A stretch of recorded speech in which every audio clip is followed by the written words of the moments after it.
This is Hidden Killers Week in Review. A look back at the most prolific stories of the week. This is the Hidden Killers podcast with Tony Brueski. Featuring retired FBI Special Agent Jennifer Coffindaffer. Will there ever be justice for Ellen Greenberg? And I guess that depends what you mean by justice as well.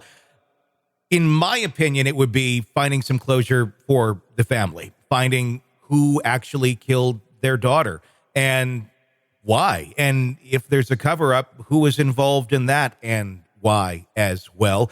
Since most of the criminal prosecution in this has never really taken place because it's never been looked at as a homicide, always a suicide. Unfortunately, some of those roads have not been gone down, at least not yet. Thankfully, because of a civil suit, there's something called discovery, and that's where lots of information can be found. And lots of information is beginning to come out, including the knife, which we now have learned was never fingerprinted. Her diaries, digital footprints, phones, things of that nature, all just sitting in a Philadelphia evidence locker for many years, almost 17 now. Jennifer Coffindaffer, retired FBI Special Agent, joining us right now to discuss this case. When I'm looking at it, I'm looking for ways that they can find who did this. And there's certainly, without a doubt, a lot of roadblocks that have been put into place.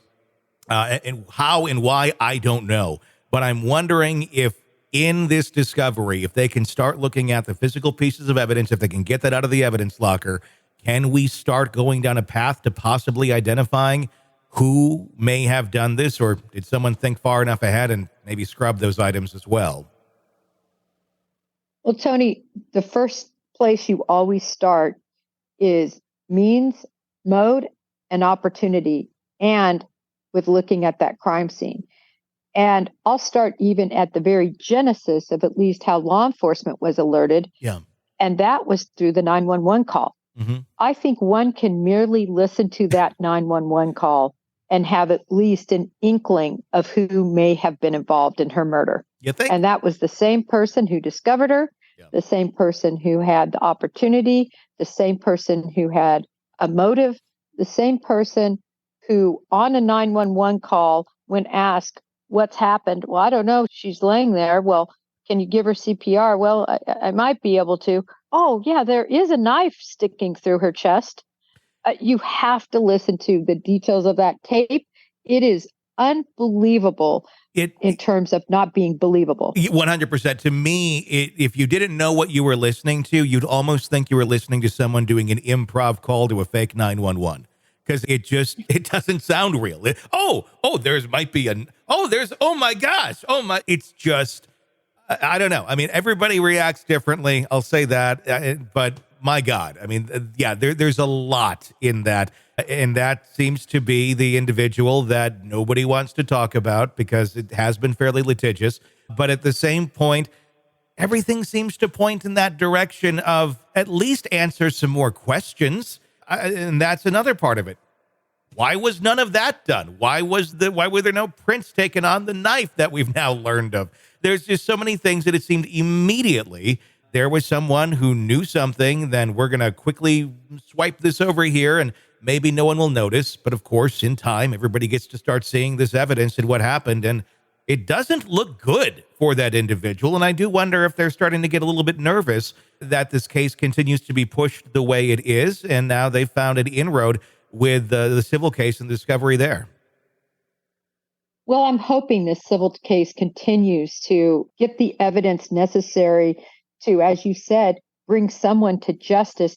But there are already so many clues. As an example, the whole situation with him, quote unquote, going to the gym and then comes back and breaks in. Mm-hmm. I just want to ask people in your audience, have you ever thought your wife, your sister, your mom was inside and wasn't answering for some reason? And so you felt the need to break down the door, although he really didn't have to break down anything, because if you look, there was just almost zero damage done, which to me looks like a very staged situation. And none of what he said makes sense with the physical evidence, meaning what he said on that recording combined with how that lock looks. on the door. Well, in what have you ever seen a case where someone has been stabbed 20 sometimes, half in the back and in the head, where they didn't look at it as a homicide? What on earth would be going through anyone's mind to think suicide here? Or at least at the very beginning, I think suicide would be like the shock later on where we've determined this actually was a suicide weeks later after going through all of the evidence and going, well, this really does appear to be that way. This is, initially homicide, then moved to suicide.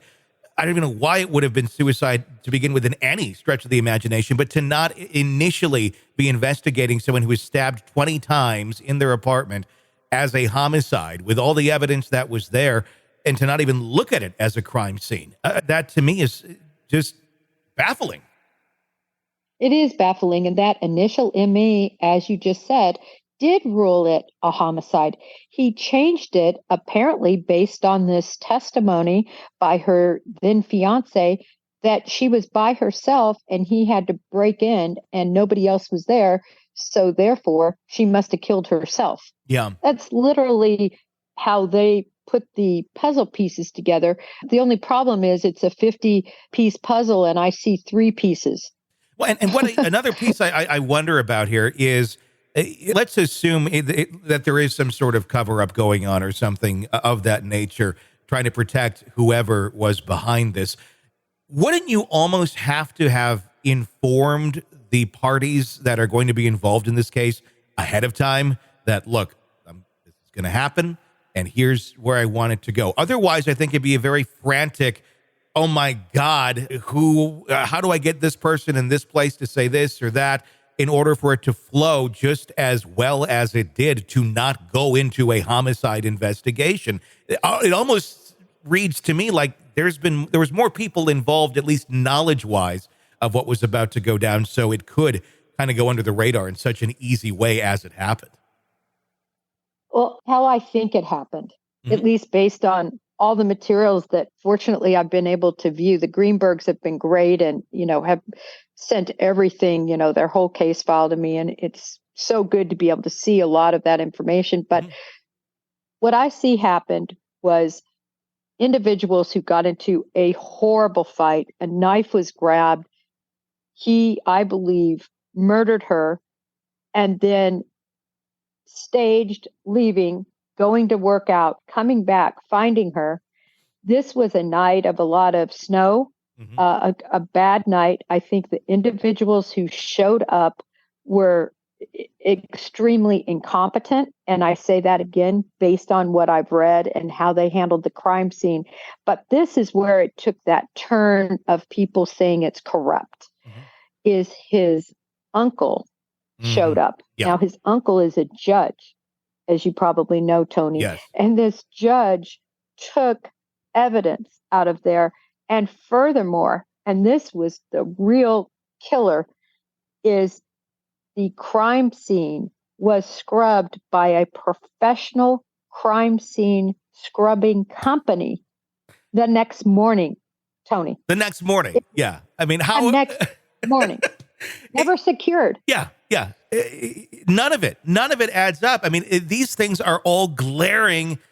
I don't know if this happened in any other case. I have never seen anything like this. And it's hard to tell where incompetence is at play here or a cover-up is at play here, or maybe a little bit of both. Yeah, incompetence, I believe, mirrors all these mistakes are made and, the manager calls down to the, police department, because that's how it began, this cleanup, and said, listen, can I clean this place? There's blood everywhere. It's a hot mess.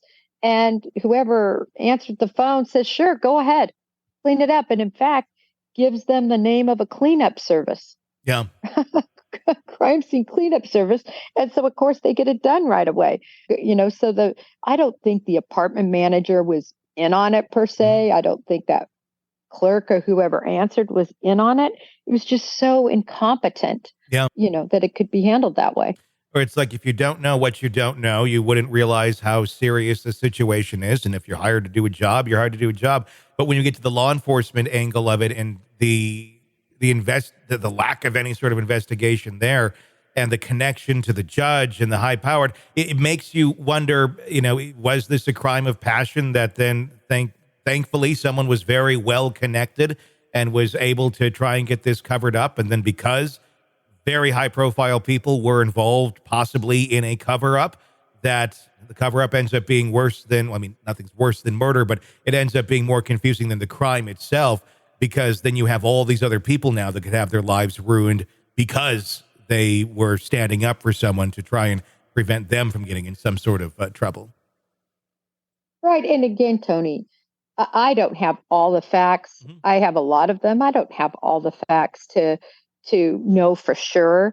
I'm just saying that there's definitely reasonable suspicion, let's call it, that would point in that direction. And at the very least, I think all of us say, just examine it. Just see what you find. If it leads nowhere and that person is innocent, then nothing to do with it, great.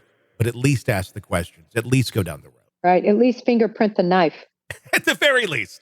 Can we just start with that? Sick of the ads? We are too. Start listening with no commercials now and get access to all of our episodes in advance of everyone else. Become a True Crime Today Premium Plus subscriber on Apple Podcasts. Search True Crime Today Premium Plus on Apple Podcasts or go to our podcast page and sign up now. True Crime Today Premium Plus. Sign up now.